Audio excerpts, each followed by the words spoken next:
Hi everyone, I am sure you are so excited to be approaching the end of January and welcoming in a new month of February. And so I wanted to come on today. I am doing kind of some journaling kind of work at the moment, writing down, really trying to experience the benefits of journaling and how I can, allow my clients to see the benefits of journaling as well. And not just like a food journal, but this is kind of more kind of letting, and letting your thoughts kind of flow on paper. So I've been kind of doing this as an exercise for the past few weeks, and recently coming actually this week, I had a piece that I kind of wrote one of the mornings that I felt, I kind of labelled it a January reflection, and I just woke up and kind of just started this exercise. And I looked at it at the end and I kind of felt this is something that I possibly could share with people that they might resonate. I think I've spoken to so many clients this month that it seems to be the general mood, and it was kind of my take on January and how we approach February. So what I was going to do is just share with you some of those thoughts that I put down on paper. Please feel free to add to them in the comments. Please feel free to let me know what resonated with you and let me know how you're going to tackle your February. So I have wrote here, speaking with a lot of people, clients, friends, close members, January has been a challenging month. I never really pass much remarks on January. In fact, it is a positive time for me where I can reflect, I can make plans, and I normally use it as time to rest after the busy Christmas period. January has been difficult for some as we face a void of time, this black space of time that, we don't know when we can book a holiday. We don't know when some of us can go back to work. We don't know when maybe we're going to get our vaccine. We don't know when restrictions are going to ease. We don't know where this pandemic is going to take us. So there's lots of questions. And what I have here is, personally, as I educate myself more and more, I see this less as a void of time, but a chance to grow, to develop and learn. And what we plug into this time is so important. Reflection, adaptation, making small positive adjustments, and breaking old habits and building new ones. And in breaking old habits, I have in brackets like that bind us. And what I found is kind of working with a lot of clients this past month, a lot of us have triggers and habits that bind us to our past, and addressing in those and putting a spotlight on them allows us to see exactly where we're at and maybe where we can start chiseling away at those chains and those bad habits and replacing them with new positive ones. We are never going back to the former, the old life, the normal.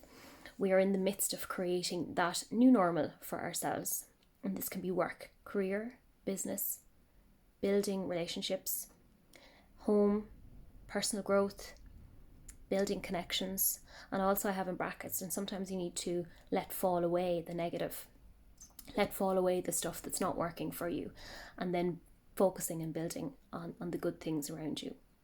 And I have in bold, this is a time for change. It is inevitable that through change we experience some emotions like inner turmoil, sadness, isolation, loneliness, melancholy for what was.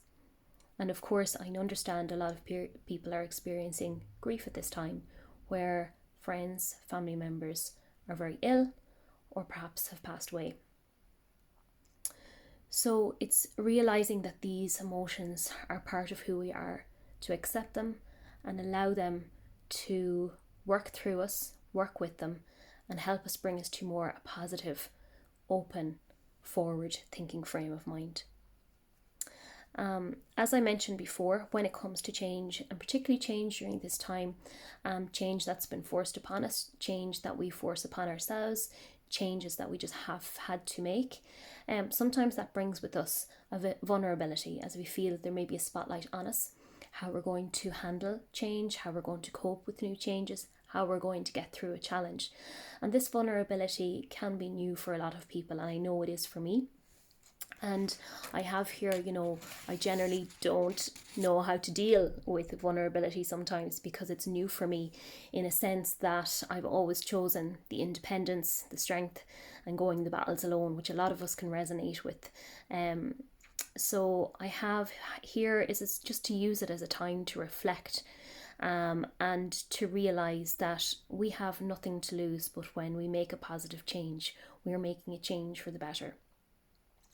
The future is unknown, and what is beautiful about that is that this is the place where amazing things can happen if we trust ourselves enough to let it. A kind of a come what may, I have in brackets. Failure to embrace the change means nothing changes. Life can continue the same.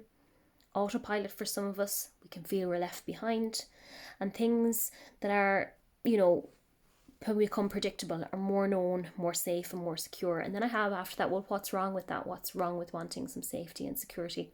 Absolutely nothing. And in fact, it's really okay to want those things right now. But we are more than this, and each of us in our own way has a chance to become a greater, better version of ourselves if we try it. And again, I was reminded about that recently when I heard the phrase, we're able to see beyond ourselves, and that really stuck with me, that sometimes we can, and especially January, maybe have felt that we're just in this alone. We have maybe the pity parties, and that I think it's coming back to needing to see sometimes beyond ourselves and understanding others and being gentle with others and being accepting of others as well.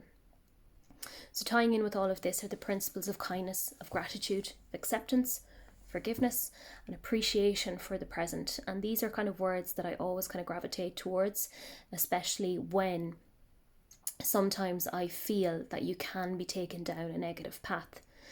And I feel, it helps always to bring yourself back to those qualities, that better version of yourself that can be more understanding, compassionate, accepting, can be more grateful, that can surrender to not knowing how to control everything, and not everything is in your power to control. Those feelings are there to help us to grow, to move into better thought and feeling patterns, but not to stay and live and become them. So what does February bring to finish? It brings spring, it brings brighter days, and as I write this, the birds are singing in song outside the window. So February brings momentum, motivation, and movement forward as a society moves on towards an end to this pandemic, another chapter in how to live alongside it, while being hopeful, while being trusting, while being having faith in the unknown. And then I kind of in brackets have compared this to January, maybe feeling a little bit like we've been threading the water, but February brings with us this nice momentum to start swimming again and moving forward, never sinking, by the way. And this was my reflection on January. So I hope you've enjoyed that. It's just a short little piece, but I felt it just came out on paper, and I thought it might be just something to share as we approach the end of January and we welcome in a new month.